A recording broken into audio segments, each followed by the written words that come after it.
Vertical circular motion. अब vertical circular motion दो type के होते हैं, control circular motion and uncontrol circular motion. Control circular motion जिसको हम मोटर के थ्रू चलाते हैं, जो कांस्टेंट स्पीड से चलते हैं। Uncontrol circular motion basically gravity के अंडर चलते हैं, उनकी स्पीड जो है वो अलग अलग जगह पे अलग अलग होती है। बॉटम पे कुछ स्पीड अलग होगी, टॉप पे कुछ स्पीड अलग होगी, मिड पॉइंट पे कुछ स्पीड अलग होगी। तो वो स्पीड कितनी होगी, किस किस टर्म्स पे वो डिपेंड करती है, वो सारी चीजें हम यहाँ पे देखेंगे। So we are dealing with uncontrolled circular motion, that is circular motion under gravity. So here we have a thread. इस थ्रेड से हमने यहाँ पे एक बॉब को बांध दिया है। ये जो बॉब है, इस पे नीचे की तरफ एक फोर्स लग रहा है, that is because of gravity mg, and इस पे टेंशन का फोर्स ऊपर की तरफ लगेगा tb। क्लियर?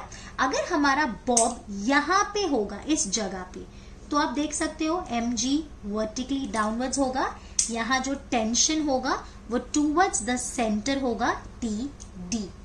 अगर हम टॉप पोजीशन की बात करें, तो टॉप पोजीशन पे अगर हमारा बॉब है तो mg तो वर्टिकली डाउनवर्ड्स ही होगा, और जो ta है दैट इज द टेंशन, वो भी हमारा टूवर्ड्स द सेंटर होगा। क्लियर? अगर किसी आर्बिट्री पॉइंट पे अगर आप निकालना चाहते हो तो भी आप लोग देख सकते हो यहाँ पे इस जगह पे। So here mg is vertically downwards and tension is along the string। तो इस mg के मैं दो पार्ट्स करती हूँ, ये वाला पार्ट ले लेते हैं, दिस इज थीटा, सपोज इस एंगल, तो ये हो गया mg cos theta. So tension अंदर की तरफ और mg cos थीटा बाहर की तरफ होगा। अब देखो यहाँ हम क्या लिख रहे हैं, अ बॉब ऑफ मास m, एक बॉब है जिसका मास m है, उसको हमने स्ट्रिंग से बांध दिया है और हम उसको वर्टिकल सर्कल में घुमा रहे हैं। तो इस पे दो फोर्सेस लगेंगे, two forces, weight mg which is always vertically downwards and the force of tension which magnitude changes with time, यानी उसकी जो मैग्नीट्यूड है वो टाइम के साथ और लोकेशन के साथ चेंज होगी। अब हम सबसे पहले बात कर रहे हैं टॉप मोस्ट पोजीशन की। सो यहाँ पे both mg and force due to tension are in downward direction, और ये दोनों मिलके हमको क्या प्रोवाइड कर रहे हैं, centripetal force. Means mg plus ta is providing the centripetal force, that is mva square by r, where r is the radius and va इस direction की velocity है। vd यहाँ की वेलोसिटी होगी, vb इस तरफ की, और यहाँ की वेलोसिटी होगी vc। So va is the speed at the uppermost point। So here we are dealing with the minimum possible speed, कि मिनिमम कितनी स्पीड होनी चाहिए ताकि ये वर्टिकल सर्कुलर मोशन कवर कर सके। सो ड्यूरिंग मिनिमम स्पीड हम ta को 0 डाल देते हैं, तो हमारे पास सिर्फ क्या बचेगा, mg is equals to mva square by r। तो m कट गया, तो va square is equals to rg, so v is equals to root rg, that is the minimum speed at the top most point। आपको अगर सम पूछे कि minimum speed top पे कितनी होनी चाहिए, so it is root rg। अगर इससे कम स्पीड हुई तो ये वर्टिकल सर्कुलर मोशन नहीं कर पाएगा। ठीक है, अब हम बात कर रहे हैं बॉटम पोजीशन की। At bottom point tb is towards the center and mg is against it, so tb minus mg is providing the necessary centripetal force। यहाँ पे हम वही देखेंगे, force due to tension is towards the center and weight mg is vertically downward, so the resultant is providing centripetal force। So tb minus mg is mvb square by r। Now while the particle is coming down, मतलब जब वो ऊपर से नीचे आता है तो उसके पास कौन सी एनर्जी थी, पोटेंशियल एनर्जी, वो सारी की सारी किस में कन्वर्ट हो जाएगी, काइनेटिक एनर्जी में। तो हम वही लिख रहे हैं mg2r। क्यों 2r हमने लिया, because obviously this is the height and this is equals to the diameter which is equals to 2 times of radius।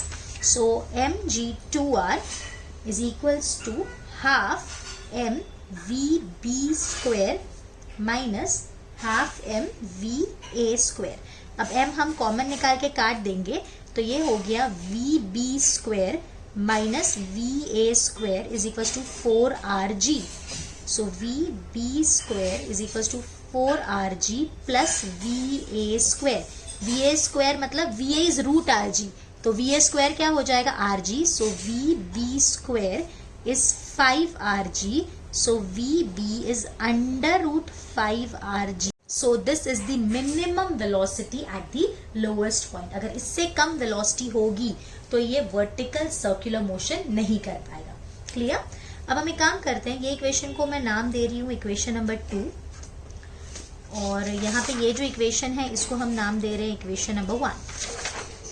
ठीक है, तो अगर हम दोनों को सब्ट्रैक्ट कर दें तो जैसे मैं लिखी देती हूँ, TB is equals to mvb square by r plus mg and ta क्या है, यहाँ से अपन देखेंगे वो साइड जाएगा तो mva square by r minus mg. तो हमने लिखा mva square by r minus mg. So now we are subtracting. So tb minus ta, m by r common निकल गया, bb square minus va square minus plus हो जाएगा 2mg. ये आप करके देख सकते हो. tb minus ta is vb square minus va square कितना है 4rg, तो ये हो गया m into 4rg by r plus 2mg. तो r cancel. So tb minus ta is 6mg. So this is the difference in the tension between the lowermost and the topmost point. Now next is horizontal position C and D. In this case पहले मैं आपको बता देती हूँ horizontal position हम किसकी बात करें, या तो फिर इस तरफ या तो इस तरफ. तो यहाँ पे सिर्फ टेंशन होता है जो हमको सेंट्रीपिटल फोर्स प्रोवाइड करता है, और जो mg होता है वो तो वर्टिकली डाउनवर्ड्स होता है. राइट? तो हम क्या लिख सकते हैं, हम लिख सकते हैं TD is equals to mvd square by r. Is it clear? As we know that the energy is always conserved, means the total energy at this point is equals to the total energy at this point. तो अगर हम दोनों की energy को equate करते हैं, so energy at point B is equals to energy at point D. तो B पे कौन सी एनर्जी है, सिर्फ और सिर्फ kinetic energy. Right? Potential energy हमने वहां पे 0 मान ली. So that is half mvb square. क्यों पोटेंशियल एनर्जी 0? बिकॉज हमने इसको रेफरेंस ले लिया है.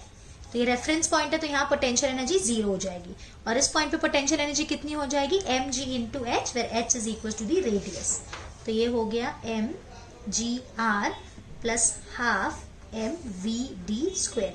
m कट गया, तो ये क्या हो गया, अगर हम इस पूरे को 2 से मल्टीप्लाई करें तो vb square minus 2gr is equals to vd square. अब vb कितना आया था, रूट 5rg. राइट? तो vb स्क्वायर हो जाएगा 5rg minus 2rg is vd square. So vd is under root 3rg. This is the minimum velocity at the midpoint or at the horizontal position. And the difference in the tension अगर हम निकालें, that is कोई भी दो point के बीच का difference, that is TB minus TD. This is equals to 3mg. ये आप लोग याद कर लेना. मैं आपको बता देती हूँ क्या बोलना चाहती हूँ मैं. यहाँ पे इन दोनों के बीच में टेंशन का डिफरेंस कितना होता है, 6mg. इन दोनों के बीच में 3mg, और इन दोनों के बीच में भी 3mg. Is it clear? Okay, so that's it in this video. Stay tuned. Thank you.